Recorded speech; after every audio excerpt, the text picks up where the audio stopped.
একটি অপ্রত্যাশিত স্বাস্থ্য সংকটে বিশ্বজুড়ে আবারও আলোচনায় উঠে আসতেন ডোনাল্ড ট্রাম্প। হোয়াইট হাউসের চিকিৎসকদের রিপোর্টে উঠে এলো এক চাঞ্চল্যকর তথ্য। ৭৯ বছর বয়সী এই প্রেসিডেন্টের শরীরে ধরা পড়েছে ক্রনিক ভেনাস ইনসাফিসিয়েন্সি।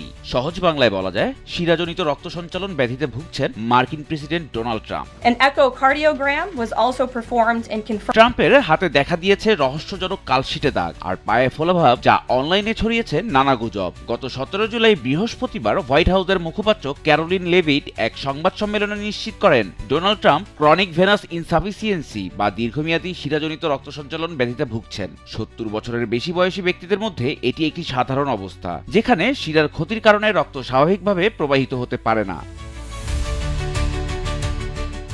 লেভিট জানান, এই অবস্থা অত্যন্ত ক্ষতিকর নয় এবং ট্রাম্পের হার্ট, কিডনি ও অন্যান্য অঙ্গ প্রত্যঙ্গ স্বাভাবিকভাবে কাজ করছে। তবে হোয়াইট হাউসের আশ্বাস এটি বিপজ্জনক নয়, বরং বয়সজনিত একটি সাধারণ অবস্থা। পাশাপাশি হোয়াইট হাউসের পক্ষ থেকে আরও বলা হয়, ট্রাম্পের হাতের কালশিটের দাগগুলো সাধারণত সফট টিস্যুতে সামান্য জ্বালা বা রক্তক্ষরণের কারণে হয়েছে। ঘন ঘন হাত মেলানো এবং হার্টের সুরক্ষার জন্য প্রতিদিন অ্যাসপিরিন সেবন করার কারণে এমনটি হয়েছে বলে উল্লেখ করা হয়।